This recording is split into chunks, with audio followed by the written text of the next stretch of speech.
Some lady got into an argument in the drive-thru and got out her car and started like trying to fight the chick in the drive-thru window. Oh. And I was like, we gotta go.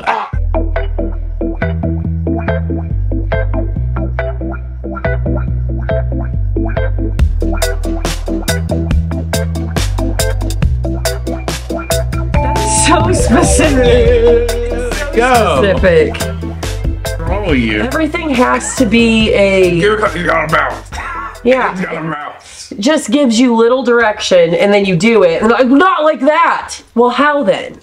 Just how? We are recording. Please start it. We don't have a ton of time today. That's literally how he times it. Every time. Yeah. Every time. Okay. Do the intro and start the damn podcast. This is how he times it. This is What? He just does that shit. Where the fuck that pre-planned shit is, he does it every fucking time. Every time. That's pretty much the start of the show, I feel like. But welcome to another episode of Bitter Buds with JesSICKA Alex and... Alex Colon. That's right. You ain't RBD. Oh. RBD. What are you talking about? Me and Swan watched fucking 16 hours of video. Shut up. We're talking. The whole effing show. Did that you was say- the best thing. Swan probably told you. We watched literally like a whole day's worth of Rob Van Dam matches one time. That's amazing. Well, I mean, that would explain why he busts out RVD moves sometimes. Yeah, no, it's legit. It's So legit. funny. It's legit. Like, but Swan does some of the best impressions, like, in general, of wrestlers. Like, His Bret Hart's the pretty Bret Hart, the Stone Cold one is so great, too. But this is how I know when Swan is, even if I'm, like, because, I mean, obviously, for anybody who doesn't know Rich Swann, it's hard to not laugh around him. He's always just the funniest person, life of the party. But like so he's always in a group and then like everyone's always laughing and he's putting on a show. But the way I know that he's always doing his Bret Hart impression is as I'm walking up and he goes, Yup. You ain't got hair, bro. What you flicking that hair? oh, it's so good. I think that might be my favorite. And then when he does the Terry Funk impression's pretty funny too. Yeah. It's pretty good. We would literally try to do that shit in matches. Like, do the Bret Hart's in matches. Do the taunt. Do the voice. It's so like he could literally do, I mean, he's done it before where he would cut a promo as Bret Hart and then turn around to like towards Stone Cold and then be Stone Cold back to Bret Hart. He could be a literal one-man show. And He it's could kind be of hilarious. doing something else than wrestling, like maybe music. That guy's fucking multi-talented. Oh yeah, we were actually just like not yeah, I think the last set of tapings he and I were talking about music and we were laughing about like, you know, bands like Blink-182 and stuff, they put extra emphasis on some words like, don't waste your time on me, you know what I mean? Like that little, but Swan does it the best. It's so fucking hilarious. So there's one thing I wanted to ask you, because I know you're into stand-up comedy and stuff. Do you know who Matt Rife is? I've maybe watched like 2 seconds of his stand-up, but I know, what is he over because he's good looking or some bullshit? Well, That's one reason, but he went really viral probably 6 months ago to a year ago from one bit that was all over TikTok. He was talking to some MILF in the crowd. yeah, and she Like, brought him. not using that in a derogatory way. I'm saying that's the name of it. But, and you don't need to clarify that. People know. People got some sense. A MILF is not a bad thing. It's a positive thing. But, that lady that brought him cookies was actually at one of our Revolver shows She in comes to Iowa. all the Revolver. I didn't know that, and I'm mad that she doesn't bring me She cookies. loves Crash Jackson and the Frat Kids. She also follows them. Yeah, she's got a likes them demographic. She likes him, yeah. So the reason why I was bringing up Matt Rife is because his new special just came out, what, yesterday, Sammy? Yeah, on Netflix. On Netflix. And it's gotten a lot of praise, but there's also people trying to cancel him. For what? For comedy. So he did a joke which Sammy was kind of telling me a little bit about it, but it's like a joke where because like comedians, their jokes are usually in the form of some sort of story that happened to them or something. So he was talking about how him and his friends went to a restaurant or something. I'm taking this out of context, but the gist of it is him and his friends were at a restaurant and the waitress was that was waiting on them had a black eye. And he said that his friends were like, oh, I feel bad. Maybe they should have, maybe they should put her in the kitchen or something so that people don't have to look at her. And then I guess he said something along the lines of, well, if she wouldn't have left the kitchen to begin with, she probably wouldn't have the black eye. But the thing is, we all know that comedy it's supposed to be offensive. Yeah. And I feel like when we're starting to censor stand-up comedians for literal jokes, what are we doing? It can't be that many people, because how many other comedians are offensive right now? A lot, actually. A lot. And I mean, some of my favorite comedians. You always get called. It's like whenever a comedian starts doing extremely well, and their big special comes out, that's when these people. Yeah, it's like it's the same thing with Shane Gillis. Shane Gillis, no one really knew who he was. It was announced he got signed SNL with SNL. Yeah. And that day, no one said anything about him. Somebody said in a podcast 10 years prior, and he got canceled and fired from SNL within 3 hours. But I think he's doing he's doing great without SNL though. Honestly, he's got really funny sketches on YouTube. That's every profession at this point, though. The minute you're about to get some money, somebody comes out the woodworks to mess it up. It's like one of them relatives who's super cheap. The minute you hit the lottery, they coming out yo, can I have some money? Yo, can I get that $20? Yeah, it's I just think it's annoying. I think it's not as bad as it was during COVID. Now that COVID's kind of somewhat flew by. I feel like people are kind of letting go a little bit, but I mean, you still have people out there that are. I feel like society goes back and forth, because you look at the '90s, it was all about shock comedy and shock. Oh, absolutely. And how offensive can you be? And then in the 2000s, it changed to, oh, let's be extremely PC, and then it went back at late 2000s, it went back to being very aggressive, and now it's back. Again, to being very. The thing is, with any South Park's on point with that. Yeah, Oh yeah, they're entering the Pandaverse special is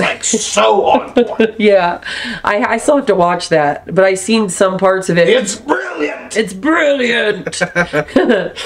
No, I just think that most stand-up comedians are pretty good about spreading they make fun of everybody. And they should be able to make fun of every group, not exclude anyone, whatever. And then people it's just annoying because everybody's always just looking for something, looking for something to cancel you about. And it's usually the people who have skeletons in their own closet, but they act holier than thou. You should but this is the way I like it. And it's well, it's just invasion of privacy, to be honest. It is. People don't mind their own business nowadays. Everyone's in each other's business. Yeah. It's kind of lame. Think about it. It's why are we micromanaging everything? So you can't just there's almost a stop on creativity to some sorts, because you can't be as creative as you want in any field, because people have something to say about it, and it'll stifle your creativity. And that sucks too, to be someone who's trying to be creative and you're feel like you can't get to your full potential or go through and fully do it the way you would like to because you're too worried about people trying to cancel you. I don't know. It's dumb. Very, very dumb. And I don't like it. Speaking of dumb. Oh. Alex, when are you going to start promoting I feel like this is... I almost feel like it's an ad break. Anytime he says... I know! When are you going to start promoting Bitter Budz on Twitter? I don't know, because I don't have a Twitter. You do have a Twitter. Just because you deactivated it doesn't mean it's gone. You knew. Give me the login and let me promote Bitter Budz, your damn podcast. Is it not? I swear to God. I knew he was going to bring this up during this too. It's been... Wait. What am I waiting for? You wait. 2 hours. 2 hours. If it was deleted, I wouldn't be able to still find you on Twitter. Tweeter? Yeah. Oh my God, I wish I had this video. But did you see that video where Slash is doing a set with Michael Jackson? Oh yeah, they're trying to more editing for me. Sweet. Oh, here we go. Well, you're not gonna find it. Yeah. What was he doing? But Slash is doing a last bit with Michael Jackson at one of his songs, and I guess it's the end of the set.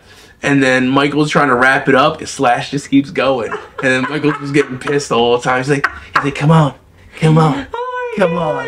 And the dude just keeps going to the point where like 2 stage guys come out and they're literally in front of Slash, like, you gotta take it home. And he's just like, no. He goes harder. He's like, nope.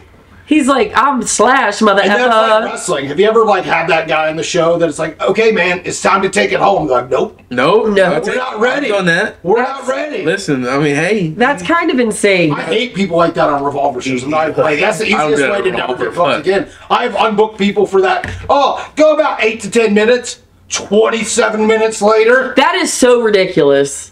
Like if you can't get over in 8 minutes, you can't get over in 27 minutes. I happily have it when somebody says 8 minutes. I'm like, okay, so look, hard 7. So my psychology of a professional wrestling show now is like, I feel like this is how society is with TikTok and everything else. People's attention spans are short. Give me 7 8 to 10 minute matches and then 1 long match. Just 1.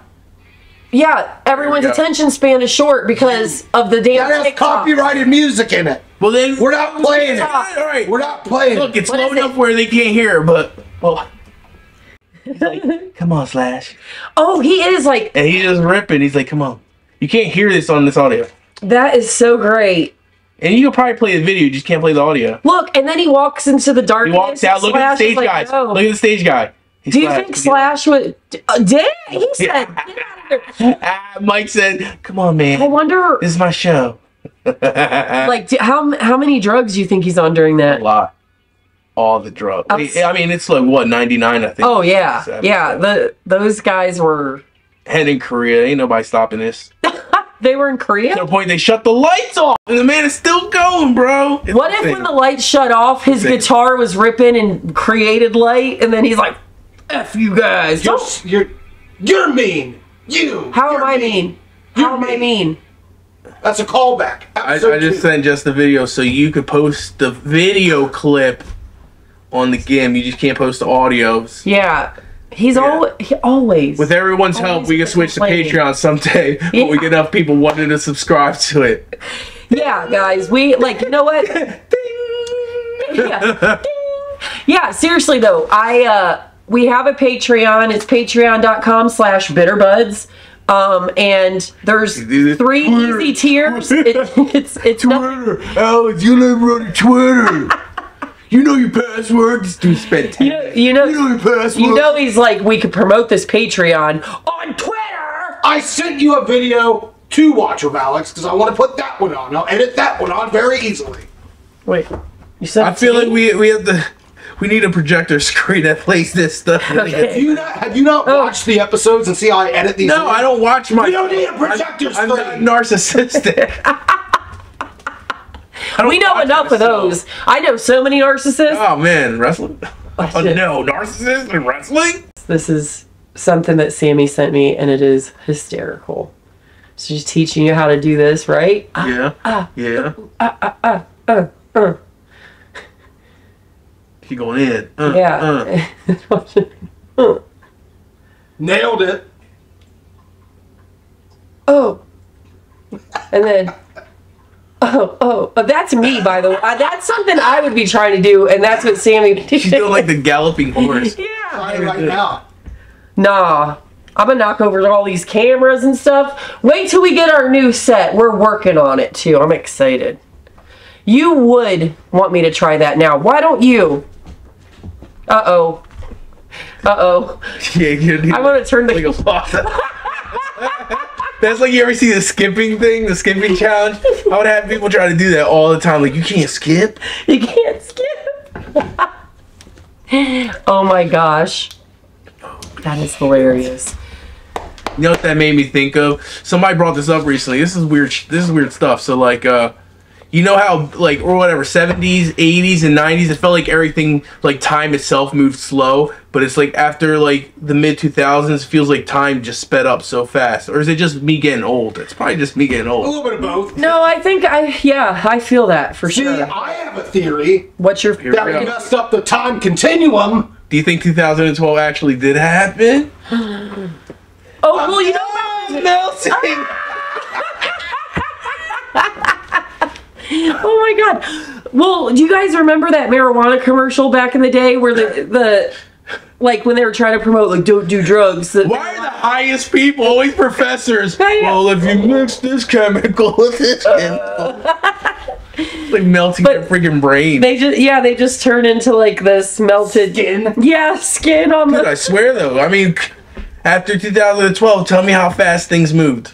Just saying. Yeah, no, I agree. And everything's the same. Like, remember, in 80s was like a certain style. Like, the music was different. 90s, certain style music was different. 70s, certain style music was different. Literally after 2000 and like 10ish or something, like it feels like everything's the same. Same trends, same styles. We met each other from like 2008 to 2010. I felt like was like 20 years.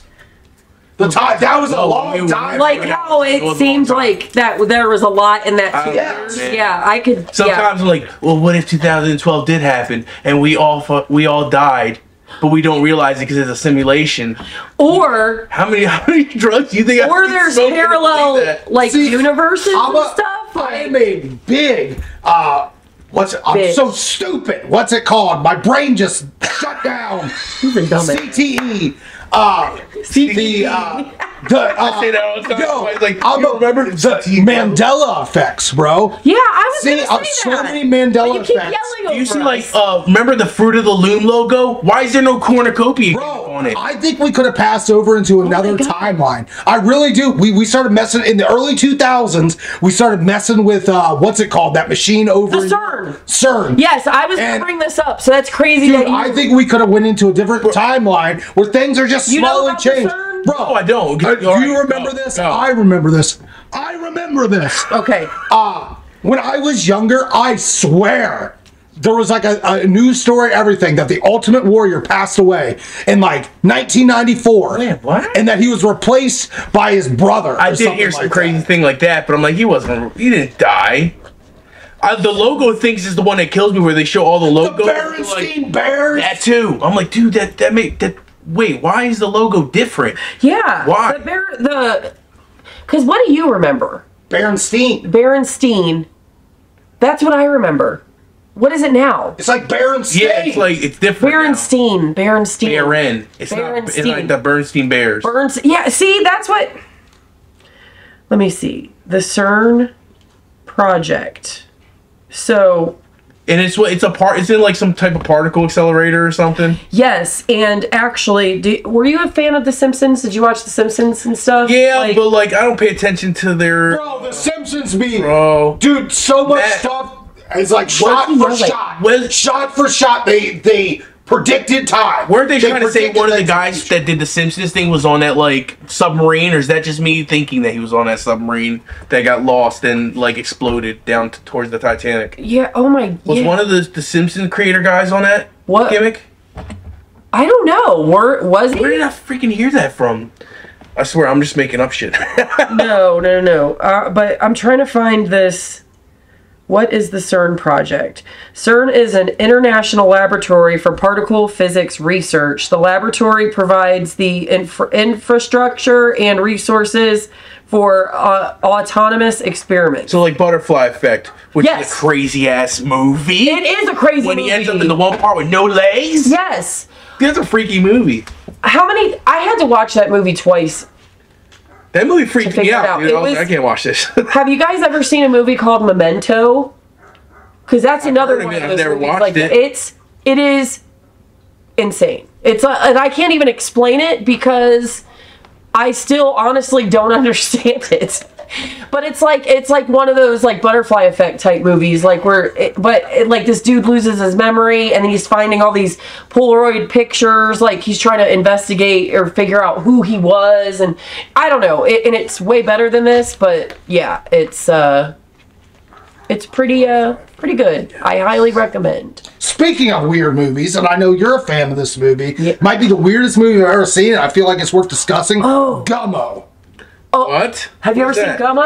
It's based on Xenia, Ohio, which has been ravaged by tornadoes like every 7 years. Sure. And it's pretty much mutants. Well, God is like, we need to take care of this part of Ohio. Why won't they die? No. But there's this movie called Gummo that it's shot like kind of like one of those documentary, not really, well, what would you call it, a mockumentary? But really it's a movie. But they use actual people who live in this town. And Xenia, Ohio. Yeah, in Xenia, Ohio. And it's like these just weird, like, degenerates, and like, honestly, they are like mutants of human beings, and it's like follows different like people's lives and stuff. But there are a couple of actors that they have in it to like, but I want to say like a lot of the people that were in that movie are actually they're just like real people that lived there. It's kind of like, have you ever seen Was it like an indie film? It's an indie film, right? Yeah, it's a mockumentary. Yeah, it's not a very well known movie, but it's, because you're like talking about it, I'm thinking like the Wonderful Whites of West Virginia. I was just about to ask, have you ever seen that? Oh my god! You know what my favorite part of that is? One of them is so random. Remember when she's in the drive-thru at Taco Bell? Lord. She's like, "Can I get one of them chicken fiestas?" And they're like, what? Chicken, a chicken. And then she goes, a chicken fajita. We don't have those. Then why is it on your sign then? And it says chicken fiesta. My favorite part, that seems like it'd be a movie, pure documentary, legit documentary. My favorite part is a redneck mating call. And it's the pill bottle. Yeah, I get it. This redneck. The messed up part though is like I've wrestled in West Virginia and Virginia, and I literally was at a McDonald's with Adam Cole and Eric Jones one time, and some lady got into an argument in the drive-thru and got out her car and started like trying to fight the chick in the drive-thru window. Oh. And I was like, we gotta go. Yo, I remember one of the things, I used to wrestle in Nitro, West Virginia a couple times a year when I was younger. IWA East Coast. That's a place. Bro, so driving, at one point you get off the highway and you like drive through the woods. There's nothing for like 20 miles. It's the most like, and then all of a sudden it just opens up and there's this like parking lot, and you look over and it's like a shack, and it's lack of better terms, it's a mating store. But not mating. I don't want to say that word because I think it might get us demonetized. Oh, like a... Like nudie magazines. Oh, okay. So like a store. Yeah, you just say that. That was an adult store. But legit, you're on this road. Milton. You're on this road for like 20 miles, nothing. Not a gas station, not a house, middle of the woods. Adult store. Adult store. But it's like that even going through PA. It's like that. You'll like, remember you just go down the turnpike and then eventually just like one adult store. There was the Lion's Den. The Lion's Oh yeah, that's why is Ken Shamrock promoting adult? Yeah. The Lion's Den. Adult toy store. Oh my god. There was forever ago, like within the first couple years of my wrestling career, I wrestled Mickey Knuckles at this one wrestling company. It was like somewhere in Cleveland, Ohio. And when she got to the show, she had this really tall, she was probably like 6'5", but she was stick thin, like looked just like a crackhead, sorry, or something. But like, Mickey's like, I'm gonna bring her out to the ring with me, and like, but this girl was like kind of training, but she wanted her to do a spot with me, and I didn't feel comfortable, but I was like, she can be out there. But like, the reason I bring this up is because what the girl had on when she came to the ring, I grabbed the microphone and was like, Mickey Knuckles, I didn't know you were bringing the Wild and Wonderful Whites of West Virginia with you. And then this girl's like, oh, F you. Suck it. And I was like, yo, you are proving my point. She had like 6 teeth. I don't know what Mickey was doing. I love Mickey, but I'm like, who is this? And she called herself Andrea the Giant. I was like, wow. Yo, real creative. Of random crazy matches that happen in West Virginia. I was on a show one time where Tracy Smothers wrestled Odious Humongous from Guar. Odorous Humongous. Odorous Humongous. Odorous Humongous. Odorous Humongous. Oh my god, you're so stupid. Odorous Humongous. Is that right? Nailed it. Nailed it. I was trying to think, what was that East Coast show we were on where like you wrestled Facade? Was it Kevin Sullivan that was like, man, it was like, this is like Brett versus Sean.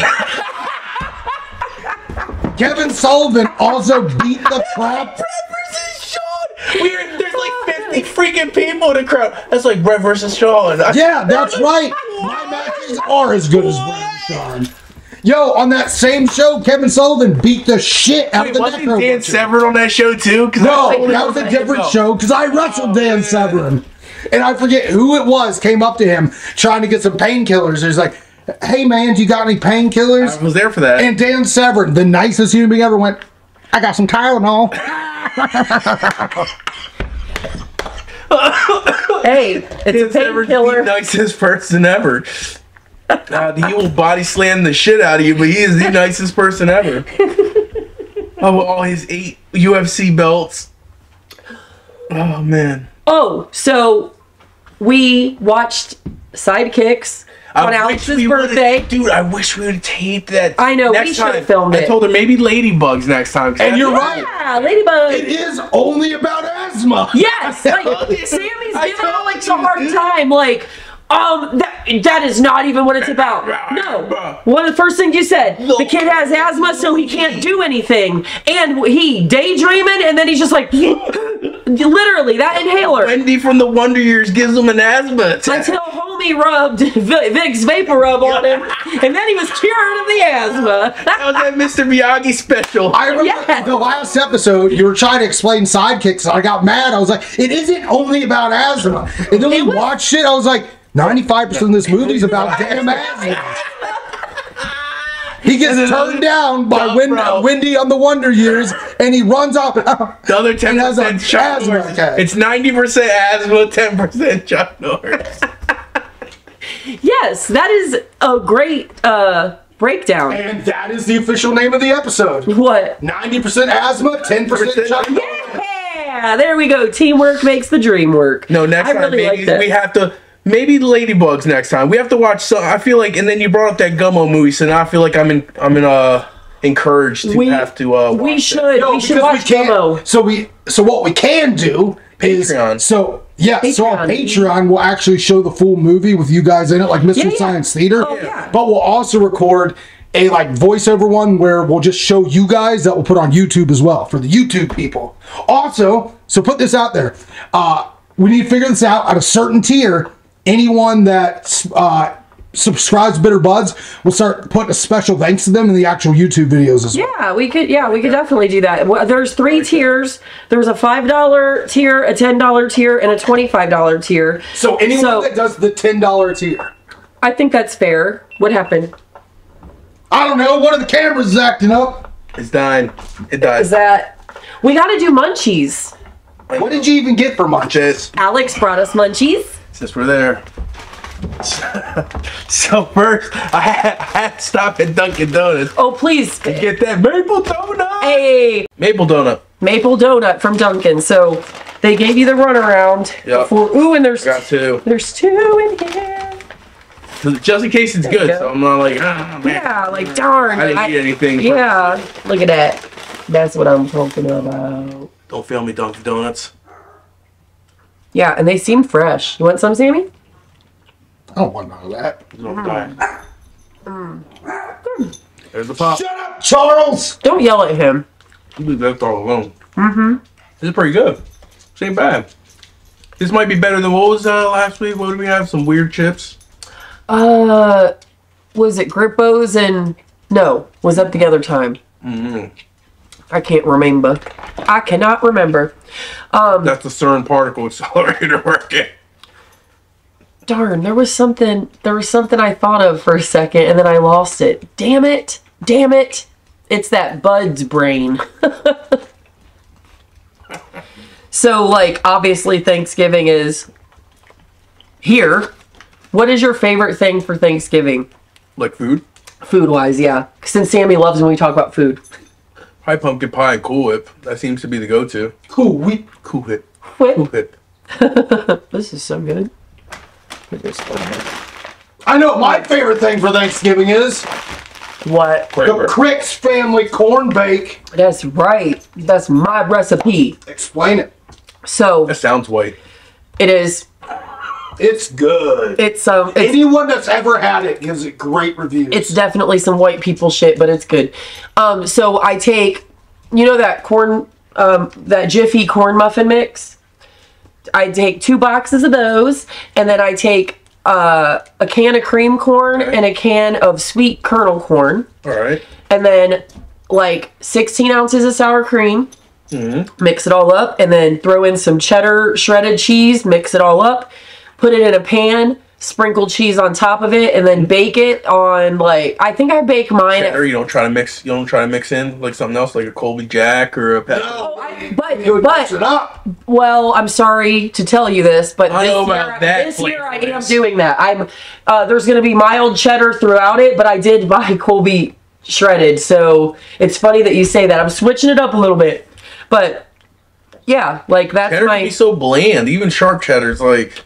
Yeah, like it's not yeah, you're right, but that's why I was like looking for a different. But that's what I make. Like anytime we're invited anywhere, and they're like, "Oh, you could bring something to make." That is my go-to because it is good. And that and the buffalo chicken dip, so good, so good. I know that's not a traditional Thanksgiving dish, but we're definitely gonna have it for Thanksgiving.